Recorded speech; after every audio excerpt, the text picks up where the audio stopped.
that is baseless, I would tell you. I'm sorry, but I think the figures will show Who that... are you to say it's baseless? Mr. Chairman. Wait a minute. 2,000 na talagang given na yung numbers na sinasabi niya, exact numbers yan, 2,000 ang natanggalan ng hanap buhay. Am I right, Ms. Javier? Yes, Chair, you're correct. So meron kayong 2,000 na pinatay nyo. Hindi nga magkamayaw ang General Manager ng PCSO na si Mel Robles matapos itong sabunin ni Senador Raffy Tulfo sa pagdinig sa Senado patungkol sa mga anomalya at katiwaliang nangyayari sa naturang ahensya. Hindi nga maiwasang mapasigaw ni Senador Tulfo nang malaman nitong 2,000 Lotto outlet ang ipinasara ni Robles kapalit ng iisang kumpanya na Pacific Online Systems Incorporated. At katumbas naman ito ang libo-libong nawala ng hanap buhay sa ating mga kababayan. Matatandaang kaliwat kanan ang naging kontrobersya ng PCSO dahil sa sunod-sunod na tumama ng jackpot prize, subalit ayon pa nga sa balita ay katropa lamang di umano ni Mel Robles ang tunay na nanalo at pinaghati-hatian lamang ng mga buwayang opisyal ng PCSO ang milyon-milyong pera. Komento pa nga ng mga dismayadong netizens, may anomalya dyan sa loto. Pinapalabas nila na may nanalo at sila rin ang maghati-hati. Talamak ang korupsyon sa lahat ng ahensya ng gobyerno. Nakakabwisit kaya hindi umaangat ang ating bansa. Nakaka-discourage na tumaya ng loto. Grabe, pati pag-asa ng mahihirap, kinukuntsaba pa. Mga sakim kayo. Mag-resign ka sa PCSO Robles hanggang nandyan ka, kawawa kaming mananaya, nadadaya mo kami. Dapat maparusahan kayong mandaraya. Hindi talaga aasenso ang Pilipinas. Yung mga katulad naming mahihirap, mas lalong naghihirap hanggat buhay ang mga zombie corrupt na namamahala sa government ng Pilipinas. Sad to say, di pa mauubos, mamatay ang mga taong yan. Tapos na tayo sa different game, regardless kung anumang game yun. Basta we're talking about online, right? Pag online, kailangan may permission from the OP. Period. Mr. Okay? Chair, if I may, I would like to read from you a memorandum from the Executive Secretary. If I may, Your Honor. Yes, sir.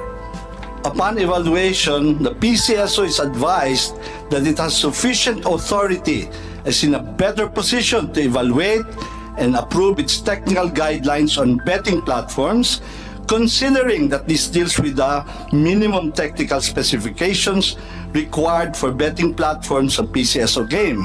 Like hardware systems, architecture requirements, interface requirements, and software specifications. Finding that these are matters that will be better evaluated by PCSO as the implementing agency for its lottery games, this office defers to the PCSO's expertise on the approval of the same. Ito po rin po regarding the betting platform po, which iLotto is a betting platform, Your Honor. So, ang ibig nyo sabihin, with that letter that you just read, and what date is that? So, pinapayagan kayo ng Executive Secretary na to go ahead at kukontrahin itong opinion ng OGCC.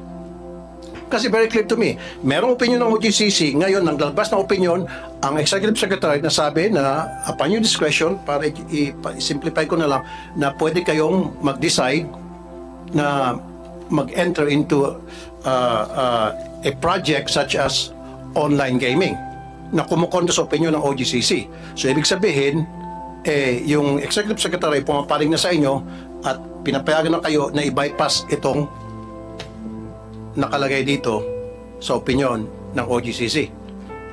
I think, Mr. Chairman, we're referring to two different opinions. So, as far as we're concerned, hindi po namin we're not going against the opinion of the OGCC. No, sir. The opinion of OGCC is very simple. Pinapalawak lang po natin. We're talking of online here, sir. Online lang po. Huwag na natin ibahin pa. Online lang. It's the same animal. Yung birthday panalo and iLotto, online din yung, sir. Wala tayong pinagkaiba rito.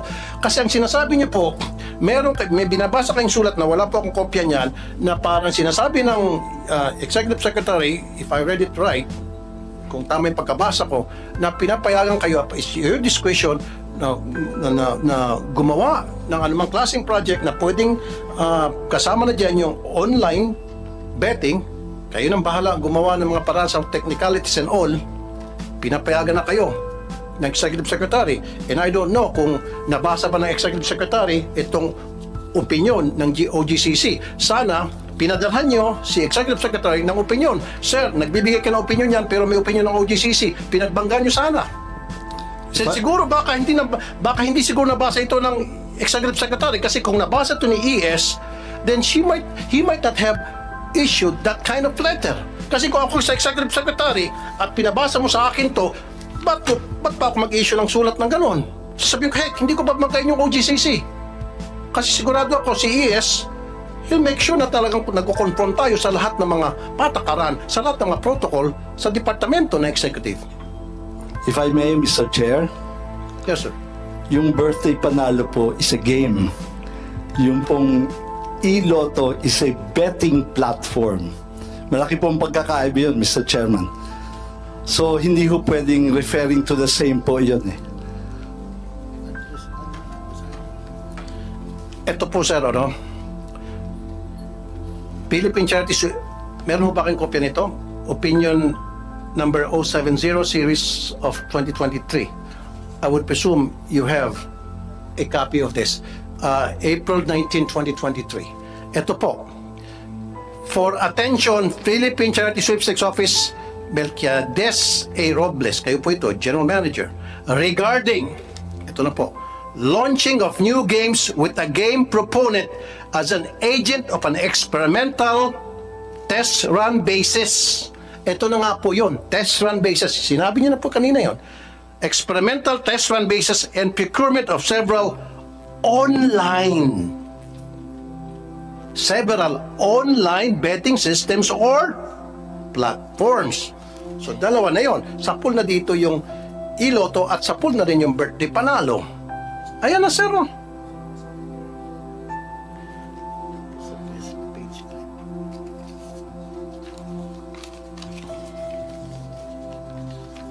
May kopya ho ba kayo nito, Mr. General Manager? Okay. Dito pa po sa page 5. In accordance with the contract on PCSO service providers, Philippine Gaming Management Corporation and Pacific Online Systems Corporation binanggit.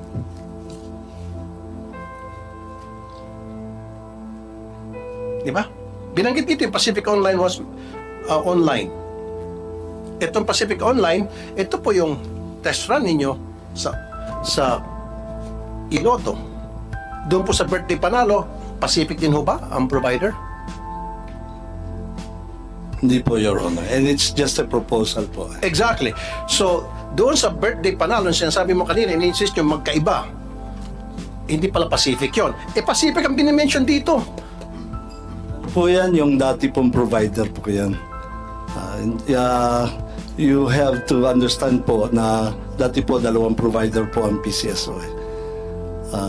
No, sino bang ang current provider? Mr. Chairman, if I may, we have the lotto, the lottery, yung the over-the-counter lottery. Ito po, meron pong dating PGMC tsaka POSC. So in that context po, para maintindihan natin, ngayon po pinag-isa na yan under one joint venture. So para po ma-mention nila yan, it was a long time ago po yan. Kaya nga po sinasabi ko, we are guided by the more recent one. Ito nga pong memorandum na sinasite ko on the web application-based program.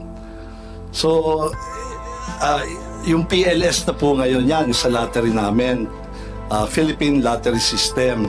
Kaya hindi na nga po kasama yung PGMC and the POSC on the traditional, on the usual over-the-counter. Kaya po, we really have to be specific kung ano ang hiningi namin ng opinion. Kasi magkakasalabat po yan. Iba po ang context, yung backdrop po ng sinasabi nyo na yung sa birthday panalong hinihingi namin. Precisely. I see what you're saying. I know where you're coming from. But you should understand, ito pong sulat ng OGCC na pinadala sa inyo, I hope you have a copy of this. Very clear po. Plain and simple. Ulitin ko po, paulit-ulit na tayo rito para mas maintindihan natin. Regarding launching of new games with a game proponent of an agent on an experimental test run basis. Yan na yung iloto. Your Honor, if I may, e-lotto po is not a new game. Existing na po ang lotto natin. Yan po E-lotto, yung, we're talking about the experimental electronic lotto. it's a betting platform, Your Honor. Betting platform, we're talking about e-lotto, electronic betting. It's a betting platform but still covered yun ng opinion ng OGCC. You know, Mr. Robles, the reason nang gagaliti ako rito because nakatanggap ako ng maraming complaint. The last time you weren't here kasi, I talked to several lotto agents, yung betting stations. Marami sa kanila mga OFWs, mga retirees. Nag-invest sila, bumuo sila ng pera doon. And now, mawalan silang trabaho, mawalan sila ng kita. You didn't even consult them. Miss Evelyn Marking Javier, if I'm not mistaken, presidente ho kayo ng mga lotto agents. Yes. Were you consulted? Yes, Chair. Nasarado na po yung 2,000 na outlets po. Ano po? Nasarado na po. Ano yung sabi po nasarado? There are 2,000 lotto outlets na nasarado na po dahil nabigyan na po ng termination noong October 16. 2,000. I mean, nag-start po yung 300 tas yung remaining pong 1,600 So, plus. so ilan po lahat ang nasarado? 2,000 po sa whole. 2,000. Ano pong binigay na reason bakit po sinara po yung 2,000 na lotto outlets? Wala pong machine daw. Wala nang machine. Yun lang pong binigay na reason. Pero were you consulted na na-inforbahan po kayo na magkakaroon kami ng e-lotto Hindi po. na posible maapektuhan ang ilan sa inyo o marami sa inyo? To my understanding, Chair, with the previous administration, they had plans of having that. Parang pag-aaralan pa po. We were just surprised na ang bilis-bilis lang po siyang na. So yung previous administration, before Mr. Robles became the general manager, so meron na kayong narinig na plano. May plano po. But you, Na- pero nakonsulta kayo, Opo, alam po namin. alam nyo. Ang kinagulat nyo na lang, all of a sudden, boom, natuloy na. Opo. Okay. Mr. Robles, you might want to answer. Thank you very much na in-acknowledge yun na it's not under my time. Kung nga po ang tatanungin niyo po, it should be 11,000 outlets. Had it been under my watch, Mr. Chairman, hindi ako papayag sa 6,500. No? That is a fact. Hindi po under my watch to, and I even asked my managers, why did you allow? And sila po ay kausap ng GM. I'm surprised why they did not raise that up. They're very close po with the past administration. So, well, they have the reasons for not saying it. Tama po sila. Hindi po dapat. But ang trust naman of that administration is to modernize the 25-year-old system. Now, dalawa pa nga na laging nagbe-breakdown. So, tama po kayo. Hindi ho dapat pinasarayan at marami pong nawalan. At even po kami sana, we could be getting more income had the previous administrator not implemented that. When I came, awarded na po yan. May timetable na po ang implementation. Ms. Javier? To my understanding, kasi I was there during the opening, the PCSO then said that they're going to initially order 6,500 because katatapos lang po ng pandemic, hindi po yata kakayanin na ganun kadami yung order nila na machine. So, we were just wondering, I mean, with due respect po, no, GM, nung time po na nag-order po ng machine na 6,500, kayo na po yung nakaupo. Your Honor, that is a big lie. That is a big lie. Our records will bear us out. I will have to correct this because this is a very, very big lie. And if she's under oath, Your Honor, she will be in trouble. To my understanding po, I mean, okay, granting po na na sila yung nag-order niyan. Pero during your time, alam niyo po na maaapektuhan yung 2,000 na agent. Sana po, gumawa na lang din po kayo ng paraan na tulungan po kami na wag pong masarado yung 2,000 na yan. Kaya po, masama po yung loob ng mga lotto agents kasi parang dahil po dyan sa e-lotto, parang hindi yun na po tinulungan yung mga iba na makapagbukas po sila. Kasi dati ho, pre-termination lang. Sumulat kayo, tapos ginawa termination, tapos nag-stoppage. From the stoppage itself po, dapat hindi na po kayo nag-issue mismo ng termination na kayo po yung nakapirma. doon ho yung talagang alam na nila na talagang wala na pong aasahan. Kung stoppage po yan, kung mag-aantay po ng machine, sana hindi na lang po sila terminate. So ano nangyari po doon na Miss Xavier doon sa 2000 na Sarado na napasara? po sila lahat. Sarado na po lahat yung ano. Yun nga po yung humihingi sila ng tulong sa akin na kung maaari po na mabigyan sila ng chance na makapagbukas ulit. Ang problema po, wala po talagang available na machine. Pero open naman po nang mag-apply ulit. Pero ang problema po, mag-aantay nga po sila kung kung kailan po magmamachine. Pero to my understanding, hindi pa po yata nag-uumpisa yung procurement or do sinasabi po ng mga branch managers na magkakaroon po. Saka before po, umasa po yung mga ibang mga agents po na hanggat wala pa pong machine, yung po ng mga lumang machine namin na ginamit dito sa Luzon, ang ipapagamit. Ang alam ko po, parang dati pumayag nga po na yun ang gamitin. Hindi po namin alam kung anong nangyari, kung bakit. Kasi kung I already approached also po the OGCC, that's why I was late last time in coming here. Nakiusap po ako doon kay Attorney Quevedo na kung pwede pong i-extend po yung ELA para po hindi na muna ho sila magsarado at pagbibigyan sila hanggat 4 months. Ang pakiusap lang niya po sa akin na i-inform ko daw po si GM na mag-apela lang para magkaroon po ng time na wag sila munang masarado kasi naaawa. So you're not sila. granted your request for an appeal? Kasi po, ang hinihingi lang po ni Attorney Quevedo that time is kung pwede daw pong sumulat sa kanila ng letter po si GM or si Chairman Kuwa na humihingi po sila ng extension para ho magkaroon po ng time kung merong o-orderin na machine or something. Pero sinabi ko po yun kay AGM Arnel Casas na yun po yung request ni Attorney Quevedo na kung pwede gumawa po sila ng sulat na nire-request po nila na ma-extend po yung yung ELA para patuloy pa po sila na makapatuloy po na makapagpatay at hindi masarado yung 2,000 kasi naaawa rin po siya dun sa mga agents na yun. At that particular time parang nag-follow up ako, parang sabi po, hindi naman po talaga nangyari na nakagawa po ng apela. Kasi Mr. Robles, 2,000 na mga lotto agents, sinibak nyo, tinanggalan nyo sila ng hanap buhay, pinatay nyo in short. Pero yung kita sana napupunta sa kanila, napunta ngayon sa Pacific Online Systems Corporation. Meron kayong pinatay na pagkarami-rami, 1,000 ang pinatay ninyo. At isa lang ang inyong binuhay kapalit ng 2,000. Ito na nga yung online. Mr. Chair, that is baseless, I would tell you. I'm sorry, but I think the figures will show Who that... are you to say it's baseless? Mr. Chairman. Wait a minute. 2,000 na talagang given na yung numbers na sinasabi niya, exact numbers yan, 2,000 ang natanggalan ng hanap buhay. Am I right, Ms. Javier? Yes, Chair, you're correct. So meron kayong 2,000 na pinatay nyo. It is not... Let's Mr. wait a minute. Chairman, Pinatay nyo negosyo. if I may, Wait a Mr. minute. Chairman. Let me finish and then let you talk. 2,000 ang tinanggalan nyo ng hanap buhay, pinatay nyo negosyo, and then kapalit ng 2,000, isang kumpanya lang ang inyong binuhay. Go ahead, Mr. Robles. Hindi po ako may gawa niyan, Mr. Chairman. Dumating po ako awarded... Under your watch. Mr. Chairman, if I may, Mr. Chairman, it is not under my watch that the PLS was awarded 5.8 billion po yan.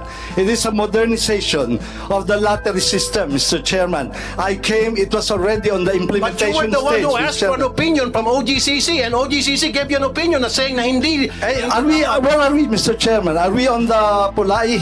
Yes, later na yung pula. Mr. Robles, dalawa ditong issue eh. Una, nung nagkaroon itong Pacific Online Systems Corporation, pinatay ang 2,000 mga lotto agents. Pangalawa, nung humingi kayo ng opinion sa OGCC at sinabihan kayo ng OGCC ng opinion na kailangan humingi kayo ng permiso sa Office of the President and yet you did not.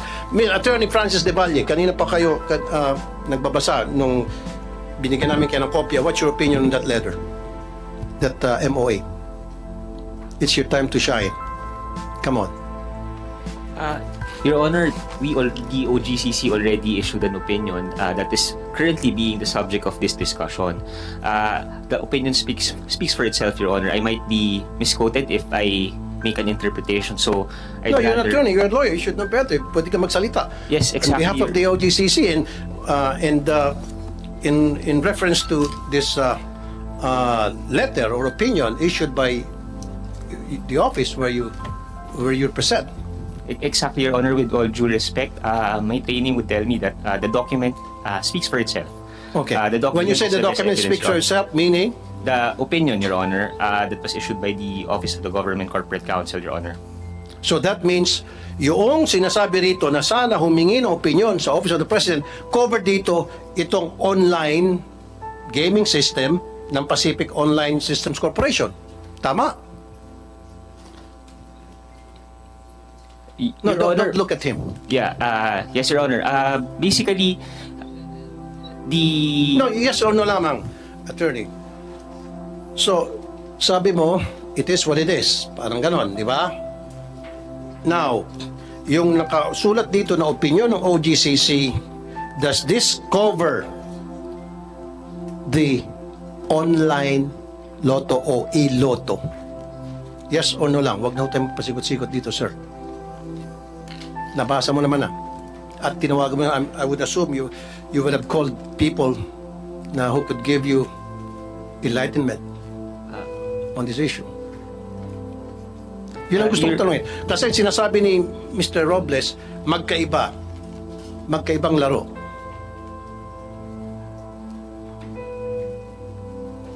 At itong dokumento kasi ito, galing sa OGCC.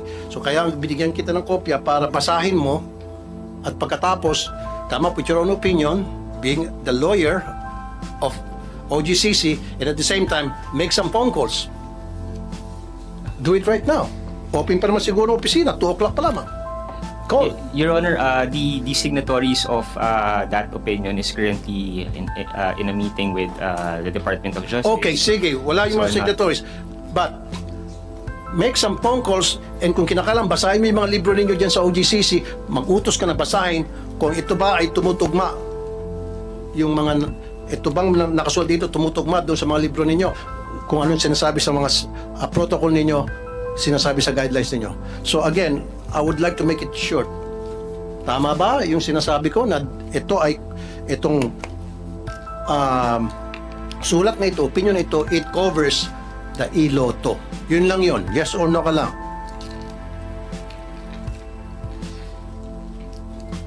Sabi mo kasi kanina, it is what it is. Meaning, kung ano yun nandyan, yun na nga yun.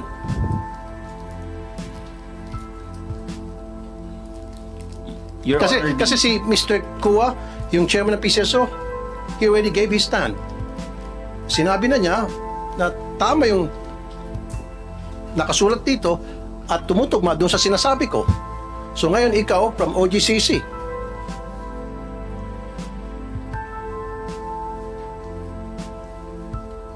Kasi itong dokumento to galing sa inyo eh.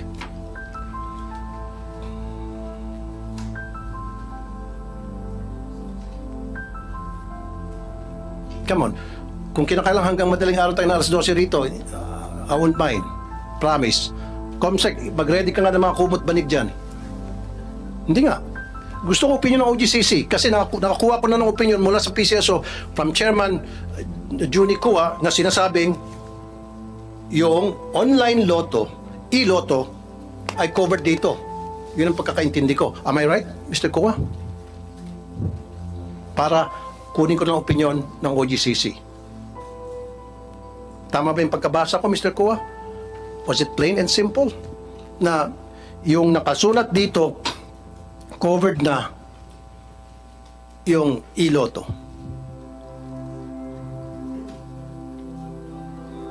Ang narinig ko ay yung patungkol sa paghingi ng approval ng OP Correct. tungkol diyan sa Iloto. sa opinion ng OGCC. Correct. Kung ano man yung nakasaad diyan at kinonfirm ko lang na narinig ko yung binasa ninyo na kailangan ang OB approval. So do you agree with me na dapat yung online or e-loto kailangan ng approval ng Office of the President per opinion given by OGCC? You agree? Yun din po ang honest opinion ko. Honest opinion. Thank you. Thank you. Now, it's your turn, Mr. Valle, Corporate Secretary. Yes, Your Honor. So, Corporate Attorney. yeah, thank you, Your Honor. So this contract review pertains to the Memorandum of Agreement for the one-year test run of the web-based application betting platform executed by the PCSO and Pacific Online Systems Corporation. And I'm just reading from the contract review issued by the OGCC, Your Honor. So, itong contract na ito, itong opinion na ito, na binigay, ulitin ko ulit, sir, na binigay ng OGCC, does this cover yung iloto na kailangan dapat humingi ng permiso from the OP?